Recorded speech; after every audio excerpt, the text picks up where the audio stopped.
Welcome to the Paranormal Pendle podcast, coming to you from the heart of Pendle Witch Country in the northwest of England.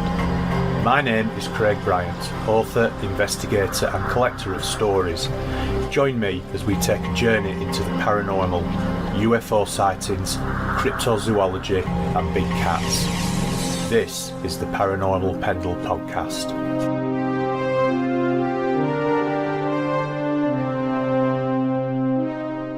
So welcome to episode 32 of Paranormal Pendle, broadcasting to the Paranormal UK radio network at paukradio.com.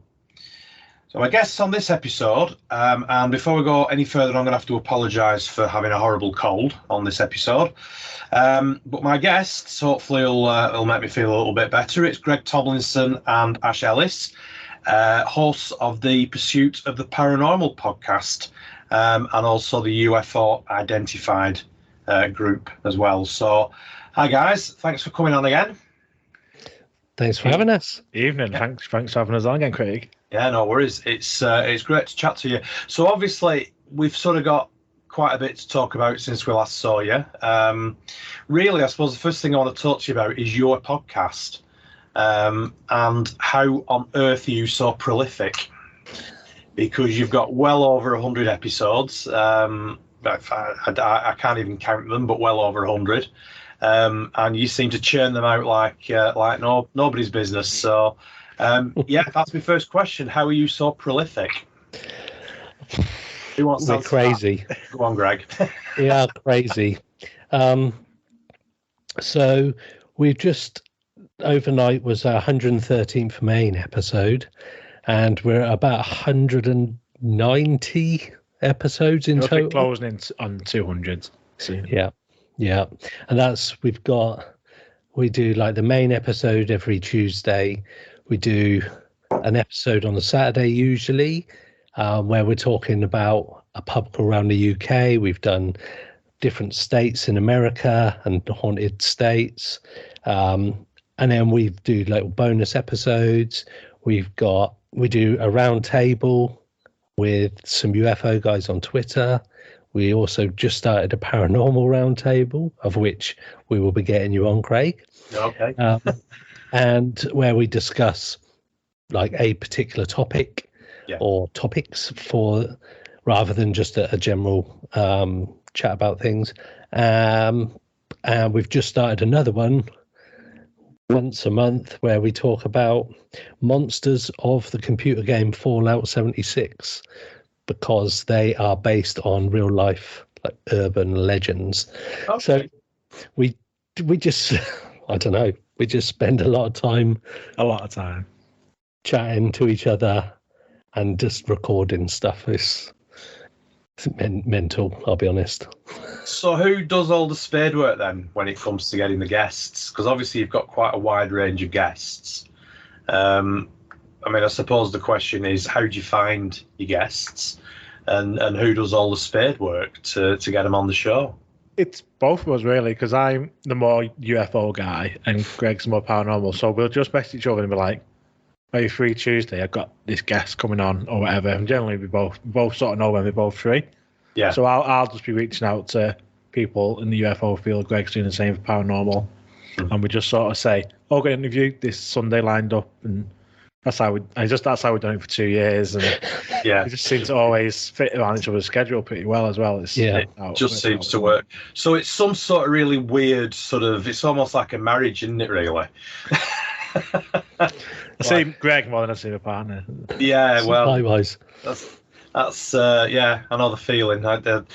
I'd rather see less of mine, to be honest with you, but there you go. But no, I mean it's amazing. I do listen to your podcast. I do always try and catch up. Obviously, it's not always easy to catch up on every podcast, but yours is certainly one that I make the effort to listen to. You got some fantastic guests on there.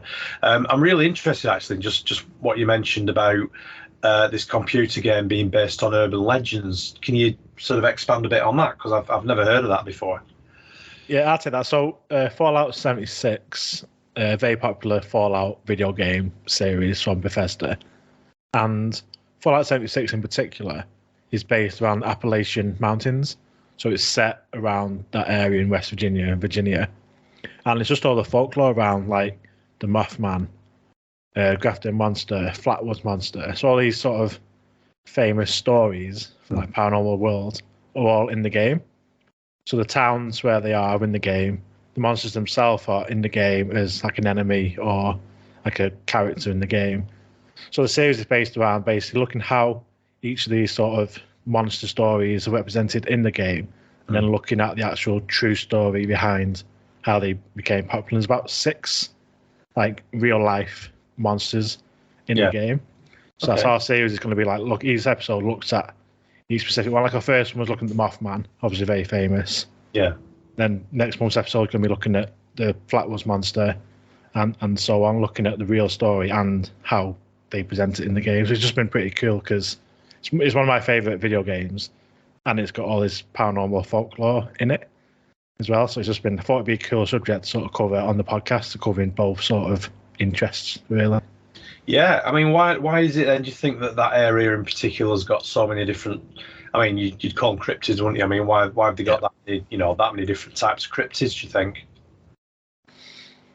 I guess, I mean, I know the cave systems kind of have quite a lot of sort of history around there as well. And when you look at sort of where the cave systems are, and where sort of there's a lot of like around Appalachian, the mountains, there seems to be quite a lot of stuff going on around there. So it's tied in with that. Maybe there are areas where there are high instances, where you sort of get hot spots around the country or around the world. Maybe it's all that sort of coming together. Maybe it's the people. Maybe there's more susceptible or open-minded to seeing stuff and then sort of getting that story out there, possibly. So what's the story then with the Mothman? Because it's something that I've heard about, but I've not really, because cryptids isn't really my area of expertise at all. Although I'm quite interested, in the whole subject. So what's the story then behind the Mothman? I'll say that then. So the Mothman is a creature that's been seen and was seen over a couple of years originally, back in, I've got to try to remember the episode now, 75, 76, in Pleasant Point in West Virginia. And it's this creature that stands, I think it's about 8 feet, 9 feet tall, with glowing red eyes, and it was always seen like a winged creature, and it always seemed to be around times when there was something bad happening. People would see this Mothman creature. So, for example, there was a bridge that collapsed. And they attributed that to the Mothman because people had seen a Mothman in the weeks and days leading up to the bridge collapse. And so this particular town, Point Pleasant, they've got museums, they've got statues. There's an actual Mothman statue, and they've really embraced the urban legend, and it still gets seen. People have taken photos, and it does look like this huge winged creature, basically, and it's terrorized people. There were, I'm trying to remember the story now. There was a group of five people who'd spotted this creature with glowing eyes in the distance, and reported back on it, and then over the course of a number of weeks and over, I think it was about 18-month period, that it was spotted several times by people, and basically started scaring the neighborhood, and it became this thing. I think I got that right, shouldn't I? Yeah, pretty much. And where it sort of gets more creepier is that people that were having these sightings were also like having dreams and visions incorporating with the Mothman, and they were getting visits from like so-called men in black. They're getting strange phone calls saying like, don't talk about what you've seen. Right. So this whole sort of weirdness around the whole thing. Yeah. And then this bridge collapse where I think 34 people died. And then sort of after that, it sort of stopped being seen. So they either said that the Mothman caused it, or he was like a warning, like something's going to happen. So it's sort of like a foreboding of So like tragedy. a sort of Tragedy. Harbinger, sort of a harbinger, really, of a harbinger of doom, shall we say? I've been seeing in Chicago. There's been reports, and that's before something happened. Can't remember what happened, but that was again similar. And then one even in Russia, where this Mothman creature was seen before these apartment buildings all got destroyed, and so many people died. But this Mothman was seen like in the area in the days before. So it's not even, that's quite recently. So it's not even just in the past or in the US. It's all over the world. It's been seen. Yeah, that's interesting, because I thought it was just a phenomena that was peculiar to America, to the US. It is all over, and I mean, it got popularised in the movie and the book, the Mothman Prophecies. It's just take obviously inspiration from the real events. Yeah, and I think like a lot of things, America sort of owns things, but the main sightings were in Point Pleasant, and that's sort of what people associate with it. And Richard Gere was the star of the Mothman Prophecies film, so it attracted Hollywood A-list back when it was filmed. He was still a bit of an A-list star. Yeah. How far back are we going with that then? That film? Oh, that's a good question. 80s, I think, maybe, or I think it was the it was 90s at least. Yeah, I will tell you, Mothman Prophecies. It was actually 2002. Oh, right, okay. So what other sort of legends are there then from that area that are in the game then? I mean, are we talking Bigfoot as well, or? There's no Bigfoot in the game. There's something called the Grafton Monster, which is a big. I mean, it kind of looks like a giant yeti, but it's not like quite a Bigfoot type creature. And that's a humanoid cryptid again from the town of Grafton. It's known as the Beast of Grafton or the Grafton Monster. And that was back in 1964 again, so similar sort of time zone as the Mothman sort of being seen. And that was just being seen near water. And then there's also UFO sightings around it as well, so people thought he might have been extraterrestrial in origin. Similar to another monster, it's the Flatwoods Monster, which Project Blue Book actually investigated as well. So that was officially investigated by sort of the US government on their Project Blue Book disinformation project, whatever you want to call it. Again, that's an alien creature saw by, I think it was a young kid originally, or a couple of kids. They described seeing, I think that was red eyes. This sort of monster in the woods.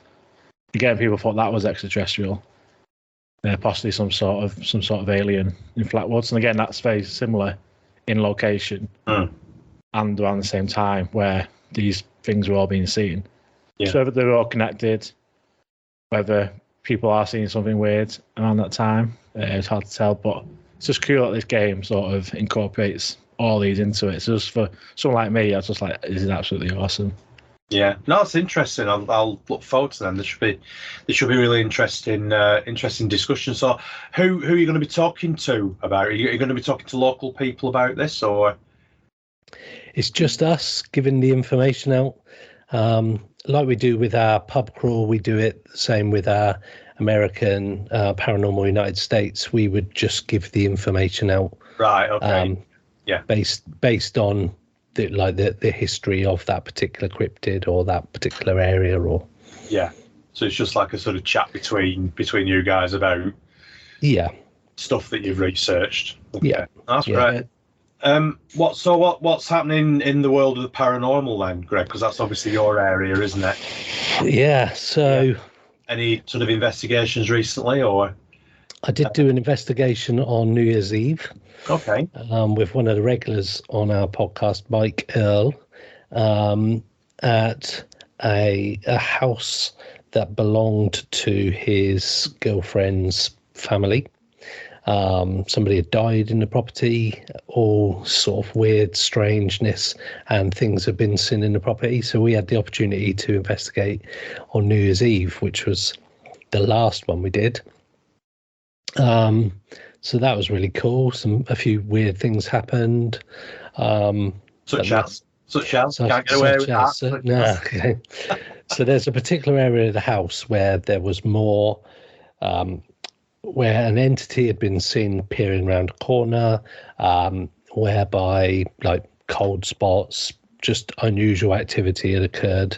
So we concentrated the whole evening around the top of the stairs, which was sort of between two of the main rooms. So we spent the evening doing like spirit box sessions. We had an Alice box session. We had cat balls. We had like REM pods. We had all sorts of stuff. And as we were asking questions, cat balls were going off. So we would change the cat balls over to see if they would light up. And it was just that they were in a sensitive area or they were faulty, and they interacted even when swapped over. There was interaction between the swapped over cat balls. There was movement detected on the REM pods. So it was an interesting evening. Nothing absolutely conclusive, but yeah, really interesting. Do you think that technology does help with investigations then? Is it something that you're quite keen to use?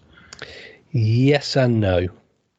It has to be the right equipment, I think, because we've discussed it many times on the podcast with many different people about people using apps on phones and anything where there is a program which spews out words is potentially challenged. With the mobile phone apps, I don't put any credence in those at all. I can't see how anything could interact with an app on a phone. But the challenge you've got is that any equipment's only as good as the way it's been built. So you've got like a spirit box, which is great. It just cycles through the radio stations. And me and Ash have had some real positive interactions with things coming through, and interactions where we've been able to ask questions and get intelligent answers.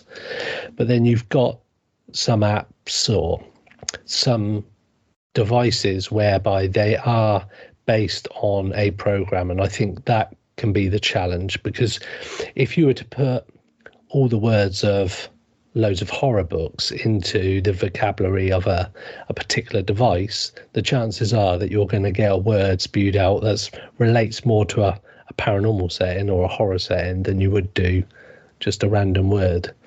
So a lot of these devices, in my mind, technology is great, but it seems to be that the basic ones that give good responses. So you've got like the spirit box, which, as I say, just cycles through the radio stations. You've got the cat balls, although they're basic and they aren't 100% infallible. They've got issues themselves, but that's why if you've got enough of them, you can swap them around and sort of try and recreate the interaction, as it were. You've got things like dowsing rods, you've got video cameras, anything that is reliant on its own base technology, I think is useful. Yeah. You've got a voice recorder. We've recorded stuff and you can play it back and try and get the EVPs. It doesn't become or doesn't get more basic than that. And I feel that some of those types of technologies are ones that me and Ash have certainly found that we've got better responses from, rather than all these fancy SLS cameras and all manner of stuff that people tout.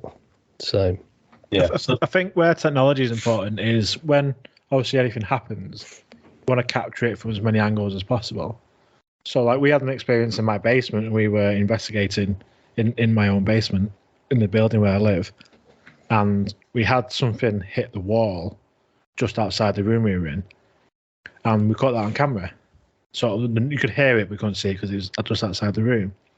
Whereas if it was just us down there and that happened, you got our testimony but nothing else. What we had, in addition to our testimony, we've got the audio of it. You can see our reaction, you can hear the noise of whatever hit the wall. If we had another camera or another sound recorder, who's capturing it again, So in this case, we didn't. We only had the one. But if we did have another one, another camera outside facing into the room, we'd have probably caught whatever was thrown at the wall.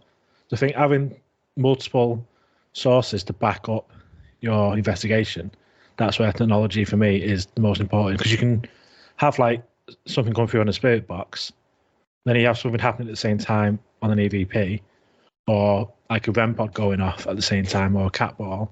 And it's just all these puzzle pieces coming together. So that's just gives a bit more sort of credence to that you've actually caught something, rather than having just one piece of evidence, which is good, but you need other stuff to back it up. So that's for me where sort of technology is good for investigation. It's all well and good having like someone who's a medium come in and communicate, but there's nothing substantial to back that up. As if you have them, and you also get independent like EVPs saying the same thing as what the mediums coming through and saying, then you've got that bit of backing up. So that's why it's important for me. Yeah, I suppose if you've got one piece of equipment, then it could be an error. But if you've got two or more pieces of equipment from different types of equipment and from different parts of the investigation, so from, as you say, from outside the room maybe as well as inside, then that tends to cut down that margin of error, doesn't it? And it adds a lot more credence to the evidence that you've got. Have you got any coming up in the future that you're particularly looking forward to, or do they tend to be more sort of ad hoc? With the paranormal investigations, it is fairly ad hoc. Now, weather's been particularly winter.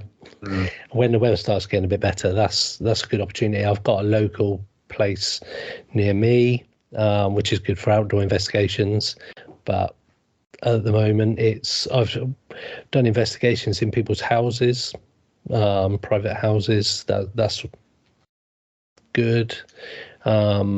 Which is not always easy to do, is it? It's not always easy to get into these. No, it's not, and that's only when they've contacted one of the other groups I belong to. So with the paranormal stuff, it is pretty ad hoc. Whereas me and Ash, not last year, the year before, we met up at Cannock Chase, and we've talked about that before, I think. So it'd be good to. I think we're going to try and do something like that again this year, and hopefully get a sky watch at the end of it rather than cloud and rain. But we are talking about the UK, aren't we? So it's very rare we get nice clear skies, is it? I mean, that's something I was going to ask you about, Ash, actually, about the UFO identified group. Obviously, I mean, I've not been massively involved in it. I just watch it from afar, really, with the Facebook things and that. And I've noticed how massively it's grown again over the last couple of years. Really, is it since you started it? I mean, you've had your own conventions, you have regular meetups. I mean, again, how's that expanded in the way that it has over the last couple of years? It's been phenomenal. Like when I started the name, the group UFO Identified in like April 2020, because I was on furlough, same as a lot of people, loads of time on our hands, let's do something I'm interested in, like just in a hobby and something a bit more real. And then since then, I mean, I can't even imagine being where we are now, to just me having that little website on my own all them years ago. Like I say, we've had 2 sellout conferences in the Northwest. The team is now 4 of us that run the website and the group, because the workload was just too big. We have regular meetings. We have at least 2 meetups a month around the Northwest. One's usually a Skywatch, and the ones are more either just like a casual meetup in the pub, or we do like events with talks and speakers on a certain topic. We have a membership group where you can join and then come along to our events for free, play a part, help out on the website. You have people that do guest articles for the website. We take UFO reports, and that's the bulk of the workload. And I never imagined getting so many reports that we do from all over the UK. I'm not sure where a lot of these people find it, because we are very Northwest centric, because that's where we all live. We're very popular in Scotland. I think I was on Howard Hughes a couple of years ago, and then I'm always not me, but the group's always in the Daily Record. Yeah. So we just seem to get got a lot of Scotland members, and we always get UFO reports coming from Scotland. I have quite a close relationship with the police up there because when they say don't investigate UFO sightings, they do. Like, I have to prove that they do. But yeah, it's just growing, and this year we're going even bigger. We've got bigger conference plans for October. Something in the summer happening as well. It's going to be like a first for like UK ufology. It's to be like announced soon. Got a book coming out in the next couple of months based on sort of reports made to us. These are exclusive, like detailed sightings that have never been released before. So that's coming out soon. It's massive. Like I said, I have Steve, Abby, and Natalie helping me out with it, and without them, we couldn't have done what we've done. It's just incredible. Like, to see, look at the web, like the figures. So we have the biggest database of current day UFO sightings in the UK, and it's a massively popular sort of website where a lot of people come to get this information because it is the best place for it at the minute. It only starts in 2020. That's why I call it current day. But like, we just finished like wrapping up 2022, and there's like almost 500 reports made in the UK last year that we have all collated, analysed. All the data is there on our website to look at. And that's what the bulk of our stuff is. And that's why we have the membership scheme, because like how big the website and database is now is not cheap to run these things. Yeah, of course. I mean, in January is when we had to renew the website again for another year. So, oh my God, this is every year. It's in the hundreds every year. Yeah. So that's the only reason why we have a membership scheme, because it allows us to actually do it. Because when we investigate sightings, we go out to the witness, we interview the witness, we go to the location where the sighting was. We do all that out of our own money, out of our own time, just for the love of it. And that's why we do it. So obviously these things aren't free or cheap to do, but we do it. And then obviously we do things like the conferences, which are massively popular. I get messages all the time when tickets go on sale for this year's, like soon. So yeah, it's just I can't even. It's just mad when I think about what we've actually done and what we've achieved in the last couple of years. So can you sort of give us any clue about where the one in October is going to be held, or who you've got lined up at the minute? Yeah, I can do an exclusive actually. We've not announced our first speakers yet. So the venue is very, very close to being confirmed. It's likely to be the Merseyside area, because we did the first one was in Preston, up in Lancashire. Yeah. Last year it was in Manchester. So this year we're sort of going to Merseyside. If that falls through, we'll be back in Manchester. But if that venue confirms, then we'll be in Merseyside. That'll be announced soon. And the first speakers that I can confirm will be Vinnie Adams from Disclosure Team and Dan Zetterstrom, Signal. And they've both been and are going back to in April to Colombia, investigating what they call dancing lights in the Colombian mountains. They've got a series on, I think it's on Amazon or somewhere where you can watch a series about these documentary about these lights in Colombia that are quite famous. They've been in Colombia, research that's their presentation is going to be on that work they've been doing in Colombia.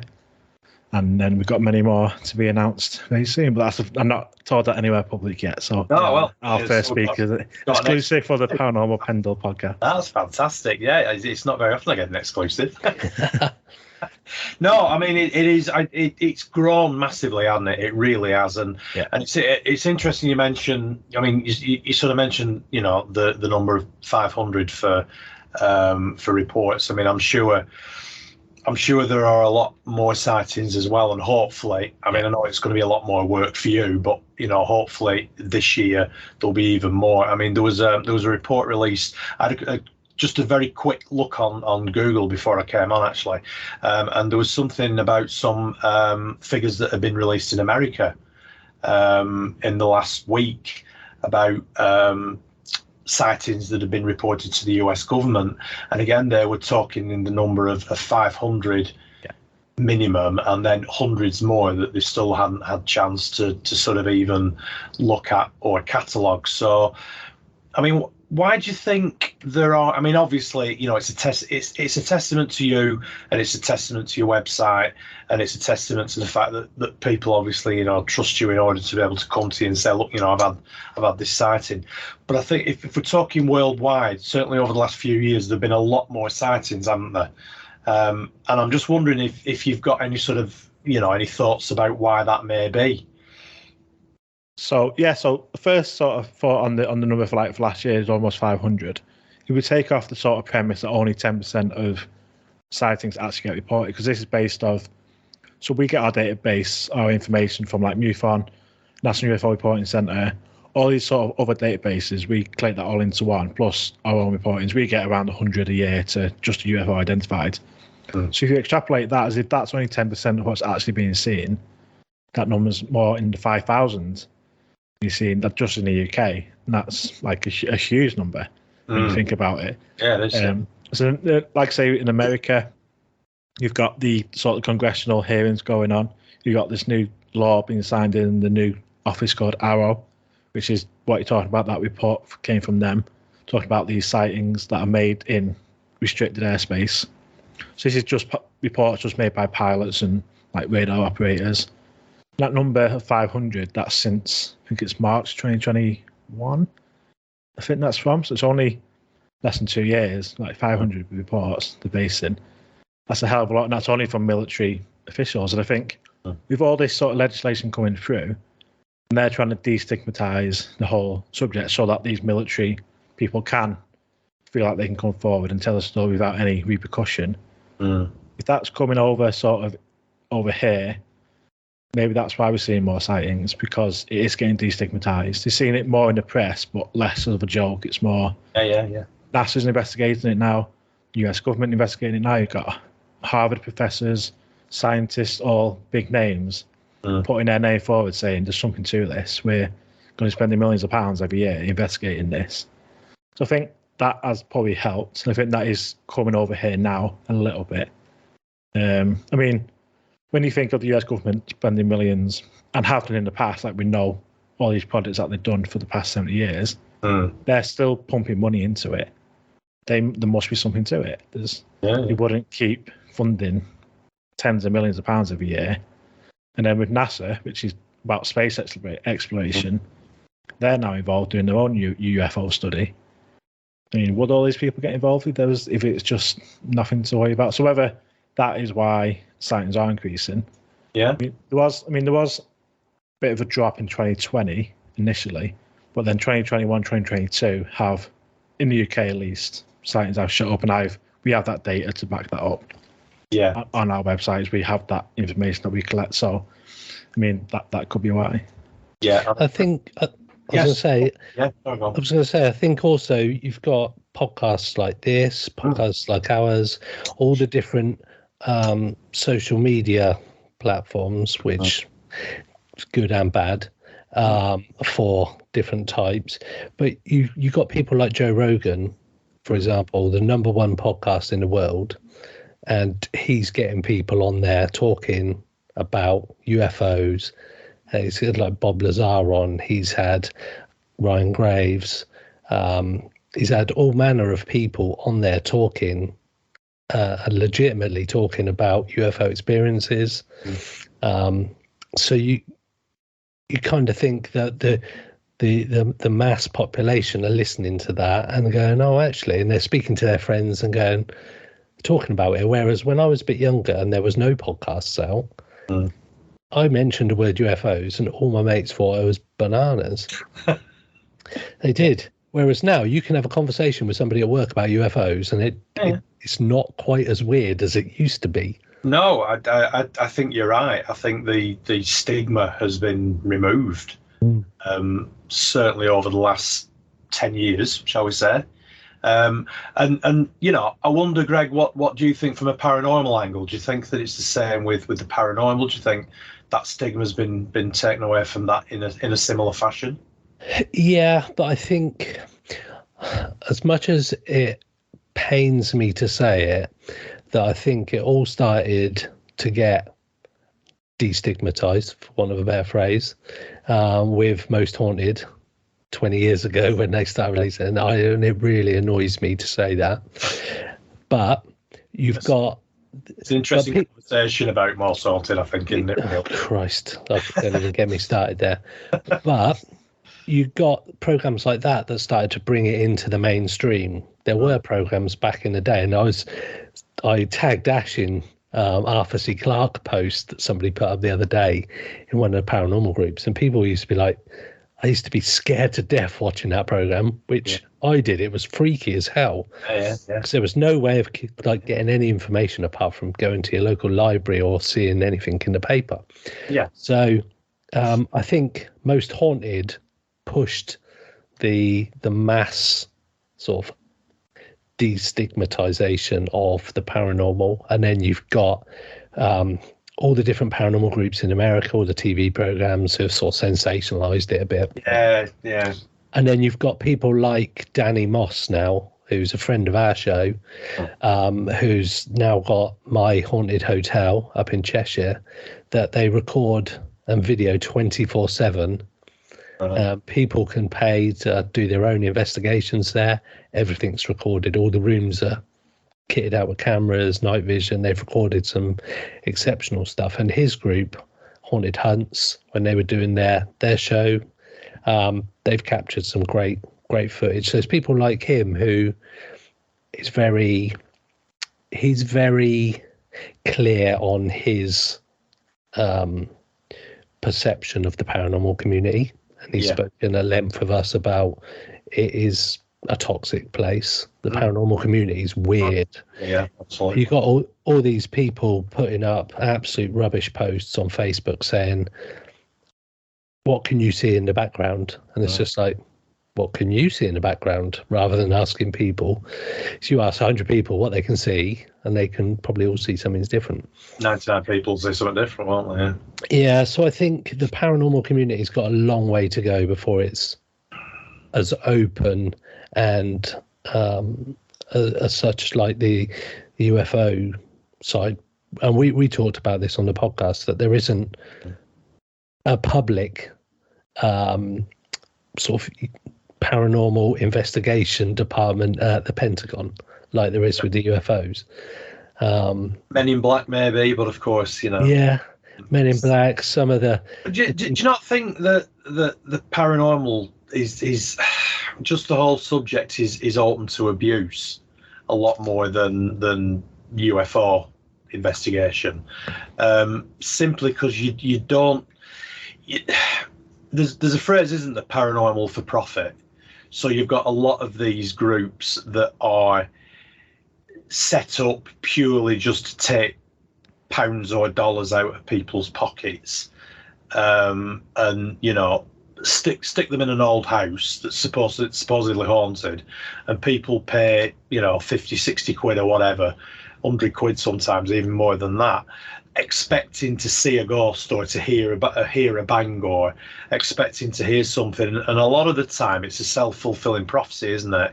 Whereas with the UFO community, there isn't that potential for abuse of people or taking people more for a ride, because it's a different mindset, I think. What would you say to that? What do you think of that? Yeah, I mean, I guess with the sort of paranormal, I think people are a lot more emotionally involved than you are, because you see some lights in the sky, that is what it is. But you've got people who lost a loved one. You're talking about seeing the spirits of people that have died and all this type of stuff. And obviously, like say, sort of Paranormal Prophet, where you got very vulnerable people who could be desperate to hear from someone that they'd lost, and people will prey on that. Because as soon as money's involved, people will prey on any sort of it in they can. You see all sort of scams in every walk of life, but in this, obviously, it's just very personal. And you see the post where someone would just say yes for a reading in the random group, and get like 500 comments, everyone saying I'll have a reading, and then they're all getting messages. And obviously it's not free for these readings, and that's not sort of the way. When someone's doing that, you think this person can't be legit. And like I say, with UFOs, I mean, you have sort of, when you get to more close encounter experiences like abductions and stuff like that, it can become thingy, but they're a lot less common than it is to someone who's seen a ghost. Or thinks that they've heard noises and think there's something in the house. So I think that side of it is very difficult, because I think it's a lot more emotional for the person than UFOs would be, where it's more that disconnects there that they have with ghosts rather. Yeah, I mean, mediums have always, you know, the whole thing of mediumship has always been open to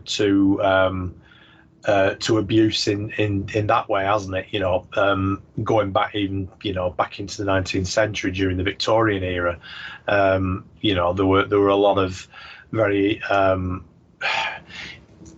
it was almost a parlor game, wasn't it, for people to get together, and you had a medium and they would talk to the dead and all this sort of thing.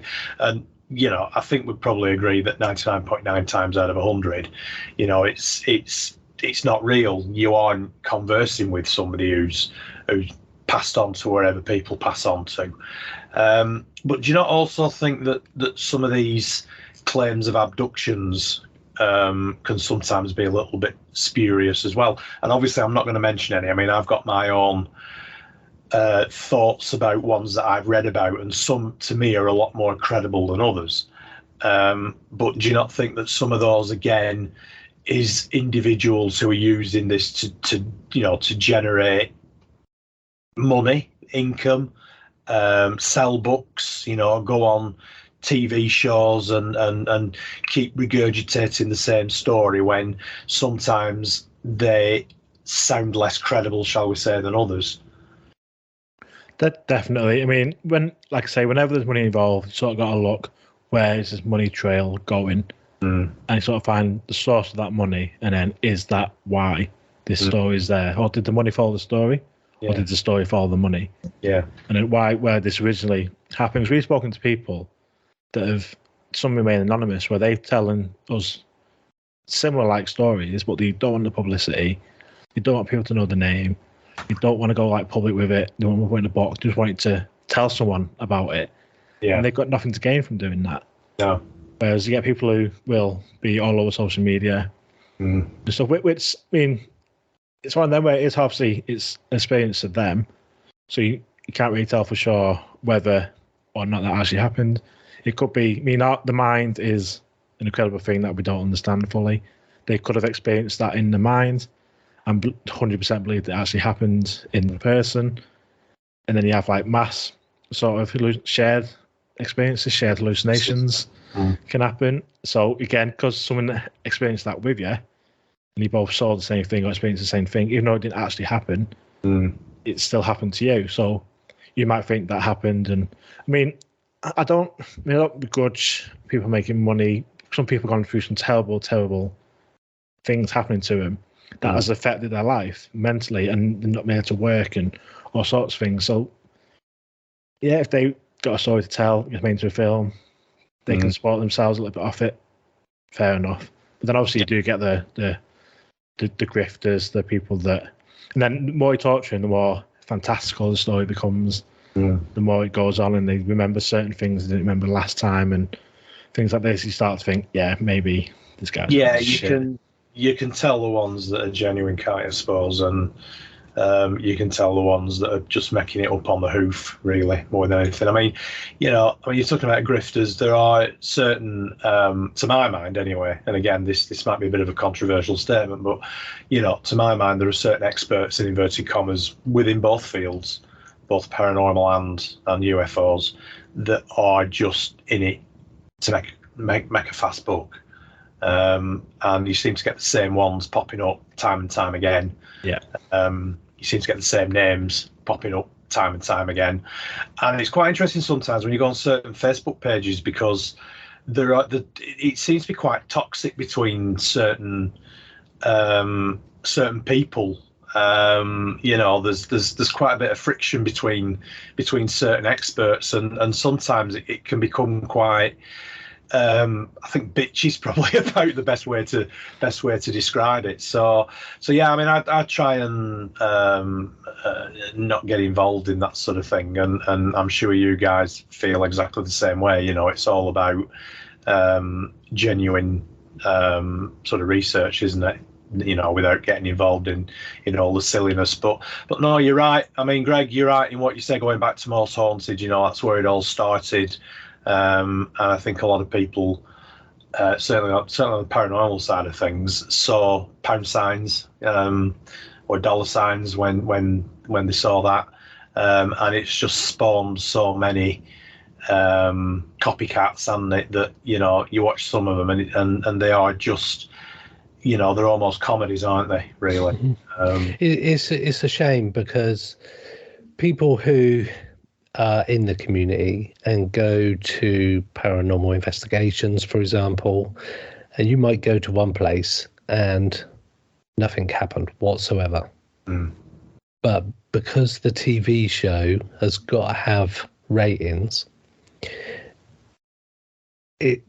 stuff has to happen. And with most haunted, I'll use that as the prime example, is that they'd become so big that it was almost expected that stuff had to happen. Yeah. So you had to have bangs, didn't you? You had to have things being thrown. You had to have, certain members of the team in a dark room having panic attacks, and it was very formulaic, wasn't it, towards the end? And of course, there was the issue with the medium that they had on at the time, who we all know who I'm referring to. But that probably didn't help, did it? the rope issue on Halloween when they did the live at 30 East Drive, that was the nail in the coffin for me. They had like a knife just appear in the sofa, and I'm like, oh my god, I've never known a paranormal place where so much happened with one sort of crew or investigation team on one night. But I remember one they did actually. The first live one I saw was actually a Halloween one that they did as well, and it was Pendle Hell. Play on Pendle Hill, and they were in a. I think it was supposedly Tynedale Farm, which is one of the locations where apparently, some of the characters in the Pendle Witch story lived, and it's an abandoned farm now because apparently nobody will live in there because it is so haunted. But they were channeling every name in the Pendle Witch story.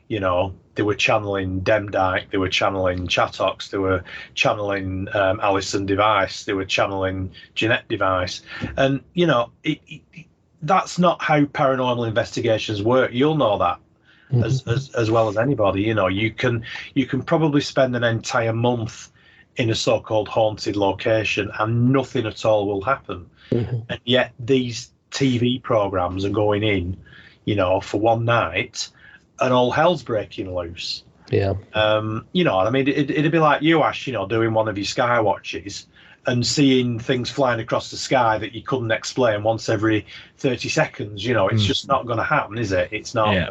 It's not feasible. So yeah, it is an interesting topic, isn't it? Really, to sort of think about. It's where that line is between sort of fantasy and reality, isn't it? Really, more than anything. Definitely. That's interesting. I didn't expect us to go down that road with this chat, but no, it is really interesting. What's when's your next Skywatch then, Ash? When are you going to be doing another Skywatch? It's going to be one on the end of towards the end of February. I think the last weekend in February that'll be in Manchester. And if anybody wants to know when we're doing stuff, then just head to the website ufoidentified.co.uk, and we have a list of events on there. Most are free to attend. We only have there's a small sort of donation, if you like, when we have a speaker just to cover the expenses of getting the speaker travelling from wherever they're travelling from. And then, like say, because we do get reports from all over the UK. This year we are looking to expand because we can investigate reports in the Northwest thoroughly. We can go and speak to the witness, interview them on camera if they wish to, go to the site and location, do a thorough investigation. When we get reports from London or Southwest, we can't get down to Cornwall and investigate a sighting. So we do what we can from like a desk investigation. Yeah. But what we aiming to do UFO Identified is basically expand so that we have people around the UK that they can go and investigate in person, and we can do proper investigation because these people are trusting us with their stories. And they're sort of trusting us. They could report it to MUFON, to New Fortune before her, They're choosing to give their story to us. I don't want to sort of do a disservice by not thoroughly looking into that and getting not an answer, but sort of saying, yeah, we've heard your story, we're listening to you, and this is what we've done, basically. Because that's, I mean, why we started UFO Identify was to give someone that place. Because as I wanted to join a group, like local to me, especially with the history of the Northwest, I just couldn't find a group. So that's why I started my own, because I wanted to do the research, wanted to get involved, and there just wasn't anything going on. So I started it, and obviously the hunger's there, as we've seen the growth. Absolutely, yeah. And initially, when you sort of talk about sort of bitching and arguing in the field, in between different groups and people, my idea initially was I was in the Northwest, so I could link up with already established groups around the UK. So if I got a sighting in Cornwall, I could pass that to a group based in Cornwall. Yeah. So they can investigate it, and then if they get one up in the Northwest, we could all work together and have like this network of groups of established researchers and investigators sharing information and helping each other out, so that, because we all have the same aim of investigating, trying to find out what's been seen and helping these people that have had experiences. But so I tried to sort of create this network, and people are like, yeah, but I'll do it, but I'm not working with this person, or I'm not working with that group. And it's just, I was just like, what? It's just ridiculous, the amount of ego and all the stuff going on. You see it on social media, like you say, you see the same names popping up.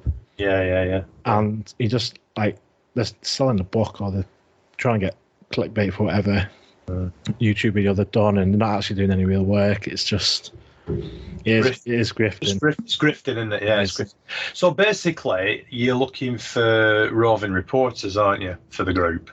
So if anybody's listening to this who are based outside of the Northwest and they fancy being one of your roving reporters, to drop you a line.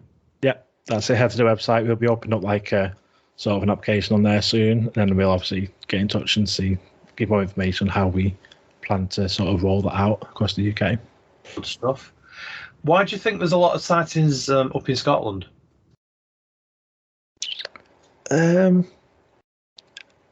Maybe there's a lot of military testing up there. You've obviously got quite a few bases up there. You got the RAF McKin Tosh, whatever it's called, which is like sort of the UK's Area 51 where they do the testing and all stuff up there. You got nuclear bases up there.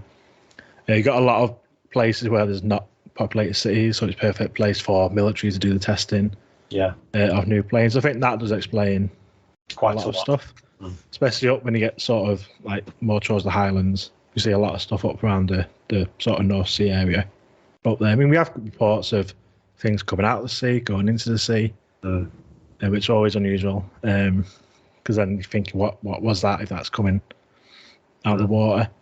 But I think it is, because especially compared to England, it's not as densely populated. We're still seeing a lot of reports. So, I mean, that could be why there's a lot of military, which is what people are seeing. Yeah. No, it's definitely a good point. That I think the lack of populated areas and the military testing that goes on up there, I think is probably one of the big factors to a lot of sightings. However, I'm sure that there are some genuine sightings that you really can't explain away. I mean, I'm sure you've found that with many of the reports that you've investigated. Yeah, and some of the more famous ones, like the A70 abduction, is an absolutely fascinating case. Malcolm Robinson investigated that one. But when I went up to Glasgow recently, went across, so drove on that bit of road where that abduction story took place. And I mean, them guys both went under hypnosis separately, both came out of the same story. You know, it is all separate, and they had sort of physical stuff happening afterwards. And fantastic story. And around that area, so you got like Bonnie Bridge, the A70 incident, the Deckerman Woods, famous Robert Taylor incident. They all sort of in the same sort of area near Edinburgh. Again, I mean, that's probably the more populated part of Scotland. I've got these sort of famous cases, but there is, like you say, there's many more. Some of the ones we get, just like I say, things coming out of water and craft being seen going in the water. It's just mad. So basically, 2023 is going to be a big year for both you guys, both individually and with the prolific podcasters are. I don't know where we get the time. I literally have no idea. Work full time and still podcast UFO stuff. I think your dedication to what obviously you're really passionate about is admirable for both of you, really, because you both obviously put the time and the effort in, and it shows, because it's a quality podcast. The stuff you do actually is quality as well with your group. I mean, how UFO Identified has grown over the last couple of years, especially since people forget it's only been a couple of years, and it really, since we were in lockdown, and the way that's grown again is testament to your passion as well for that subject. So I think it's great. I think you've got a burgeoning empire between you, and it's great. It's great to watch from a distance. It's been an absolute pleasure talking to you again, guys. It really has. It's always really interesting. We always end up going a little bit off pace, don't we? And talking about stuff that's slightly off the wall, but I think it's good. We've got similar views, I think, and we've got similar interests. And like I say, it's been great to watch you guys, forge ahead with what you obviously love doing. So it's been a pleasure talking to you. Very quickly, where can we find, again, UFO Identified is on Facebook. Yeah, and you've also got the website as well, Ash. So it's ufoidentified.co.uk, because I can see it on your merchandise. You have a merch store. You have a merch store. You haven't mentioned that. Yeah. And obviously the podcast is available on all good podcast platforms. Everywhere. Yeah. And if you go to linktree.com/Pursuit of the Paranormal, it's got all of the places you can listen to the podcast. It's got the merch store. It's got everything else as well. Our newly designed website. It's got articles and everything as well. Yeah. You can listen to all the shows on there. Fantastic. Yeah, great stuff. Right, guys. Well, thanks very much again. Thanks for coming on. Thanks for taking the time to chat. Anytime, Craig. We'll catch up soon, and take care. Thank you again. Thank you. See you soon. You can visit my website at www.craigbryant.co.uk. Paranormal Pendle will return, and remember to keep watching the shadows.